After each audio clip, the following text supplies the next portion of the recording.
How's it going out there? Craig here with Craig Dacey Financial Coaching with another EveryDollar tutorial video. And today I'll be talking to you about what to do if your paychecks are different. So you get paid weekly or bi-weekly and your income isn't always consistent. So how can you use EveryDollar to its full potential? So that way it stays clean, it stays organized, and doesn't throw you off track. Because sometimes when that money's coming in with different amounts, it's easy for things to get mixed up, jumbled, and confused.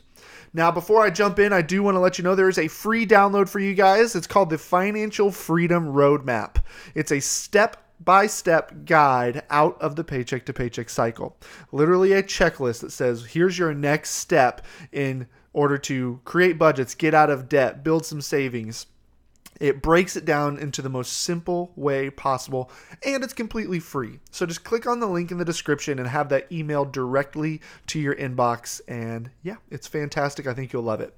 All right, back to EveryDollar. So you'll see my January budget here, and I have 2 paychecks, and they are different. So what do you do if you're paid and you just don't always know? Maybe you're hourly and your hours are inconsistent.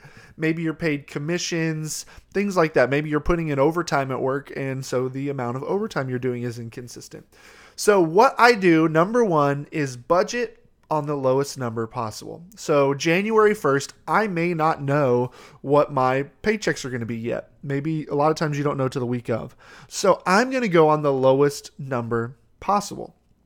So I will start with $12.50, and I'm actually going to make both of them $12.50 for now. And then I'm going to come through and I'm going to write my budget as if I'm only going to make this much money this month. And you'll see I'm $250 over budget. So I might come through here and tweak some stuff. I know this is an extra credit card payment. So, and then just for simplicity's sake, I'm going to make this a smaller, let's see if I can do my math. Yeah, there we go.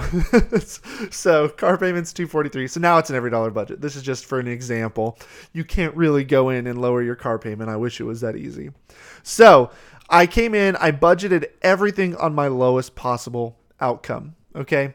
Then as the month goes on, I realize, paycheck 1 is actually going to be $13.50. So I have to log into my budget. I change it to $13.50, and then I'm going to come through here and I have $100 to spend. This doesn't mean I have $100 to spend on whatever I want. Because everything is covered already in this budget, I'm going to come straight down here to my lowest debt, and that's where I start adding back onto it so I can make a bigger debt payment. All right, and then paycheck 2 comes in, and I had a really good couple weeks at work, and so I make an extra $250, whatever. By budgeting on the lowest possible outcome, then anything we earn extra is icing on the cake, right? It's money we weren't counting on. We have everything taken care of, and now we have extra money coming in to put toward our debt snowball.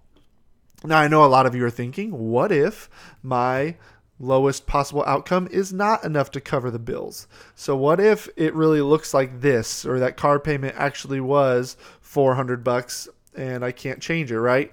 So then I'm 157 over budget. Now, odds are I'm probably going to bring in more than 157. That's what I'm hoping, but I can't count on that. So I have to come through here and I have to find areas to cut by $157. So maybe I cut this down by $50. Sorry, I have transactions in here that are making that. Let me just delete these so that way that ugly red number is gone. Okay, great. So I budget $175 for restaurants. So now I still have $107 to make up. So you just kind of come through here and see what you can cut. We'll see how I can. Let's find another $57. I'm just going to do this one just to make it easy. $293. All right, perfect. And we'll ignore that red number since I already have transactions entered. So now I've made my budget this way. Now what I can do is when I make more money, so if this comes in as $13.50, then I can come in and refill these back to the number I like them to be. So now that I have $100, that check came in, maybe I can add an extra $50 into my restaurant budget again to get it back to that number that we like. But starting out, it stays low. and then as money comes in, I can beef that back up, and then I have that 50. I can beef this back up if I needed to, or I could put that 50 towards the debt snowball. Does that make sense? So we take it, we go through, we add to the categories that we had to rob from, or that aren't as high as we would like them to be, and then we put money toward the debt snowball. I encourage you to keep these numbers as low as possible. So as much as possible, any extra money as you're getting out of debt or trying to build your emergency fund, just grit down as much as you can and put that as much of this extra income toward that debt snowball or toward your emergency savings. But otherwise, come through. If you're not able to pay all your bills based on your lowest one, maybe there's a debt payment you're not able to make. Of course, that's where the extra money would go. So you decide. If you have 4 paychecks a month, if you're paid weekly, you just do this 4 times, right? Each week you have to update it. It does require you to log in more than the monthly person, but this is the best way to do it. We need to make sure that extra money coming in is being accounted for. Hopefully that answers your questions. If you have a better way of doing it, or if you have any other questions that I didn't answer in this video, leave it in the comments box below. And as always, if you haven't subscribed to my channel, please hit that subscribe button. I post a ton of EveryDollar videos as well as other videos on personal finance. All right, I will see you guys in the next video. Thanks for watching.